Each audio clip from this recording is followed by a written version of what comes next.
Good evening, everybody. This is Jeff Kessinger, sports editor for the Christian County Headliner News. Alec, McChesney, nice to have you back. And we are here to get you ready for week 3 of the high school football season. Unbelievably, we're already a third of the way through the regular season.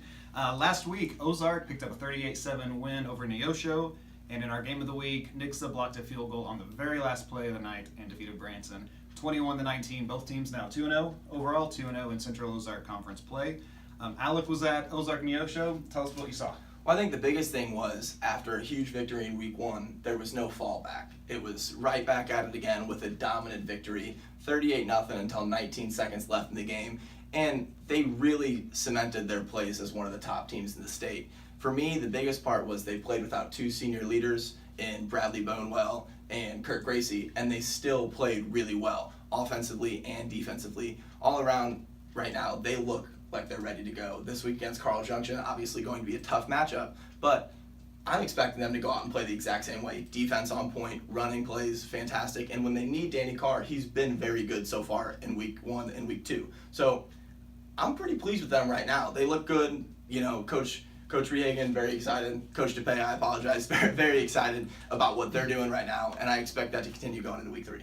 Yeah. All right. Nixa, meanwhile, they had to win an ugly football game, which you have to do that if you're going to win conference district championships advanced. Got to find a way to get it done. They're a little shorthanded with injury, too. They were having to dig deep into their depth chart for running backs, but they managed to pull together some stops when they needed it. Defensive line, guys like Ozzy Garcia, Nick Maples, Alex Allen, they came up.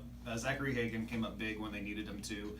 And the block field goal was some great communication between Alex Allen and the coaching staff. He said, I want to be in the middle. He's 6'6". Right. They said, why not put the 6'6" guy in the middle? So he got the block and saved the win for them.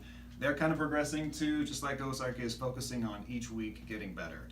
Nixa will have Central this week in a game where the focus is definitely going to be on Nixa. Central's lost 13 in a row. They returned 14 starters from last year, but those starters went 0-10 and were outscored an average of 51-11. So what Nixa's going to be looking for is getting some younger kids some experience, go out, take care of business early, get to the running clock, and then let your JV kids get in and have some experience. You also want to stay healthy. They're going to get into the teeth of their COC schedule soon, start playing teams like Carl Junction, Webb City, and Carthage. They got to be ready for that. So I will be at that one. Alec is going to be at our game of the week, and that is number 3 in Class 4, Carl Junction, hosting Ozark, who has moved up to number 8 in the Class 5 rankings. Carl Junction is loaded offensively. Raekwon Weston, running back, probably the best in Southwest Missouri, certainly one of the best in Southwest Missouri. 5'11", 185, he's compact, he's fast. Chad DePay will tell you he can block, he can catch passes, does all the things you look for in a running back. He was second team All-State last year, first team All-COC, so he's obviously a weapon.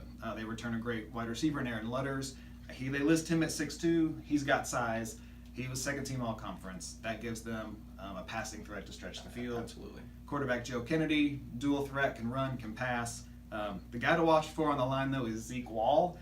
6'1", 255. He plays defensive end. He was runner-up in Class 3 in the heavyweight division at state wrestling championships. Played a little fullback last year, too. So it's going to be a challenge for Ozark, but sounds like so far they have an opportunity to be up to it. I think the biggest thing, like you said, that they returned a lot of guys on the offensive end, and Ozark's defense has stood tall in weeks 1 and week 2, so I think that's going to be the most important part. If they can slow them down, then the offense can run and be a methodical offense like they want to do, then Ozark has a real chance to pull off the upset, in my opinion.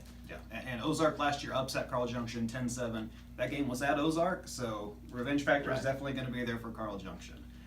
Tomorrow morning, Friday morning, get on to ccheadliner.com. We're going to have preview stories for both games. We've updated our COC standings, so get yourself all ready for that. We've got the full schedule of games.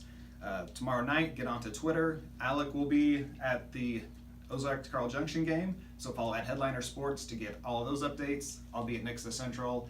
Follow at J Kessinger, CCHN, for all your Nixa updates. We'll be on Facebook Live after the games, give you highlights, quotes from the players and coaches, and then make sure you check ccheadliner.com tomorrow night for photo galleries and full game recaps. So, Alec, anything else you want to add? It's good for me. All right, thank you so much for watching, and we will see you at the game Friday.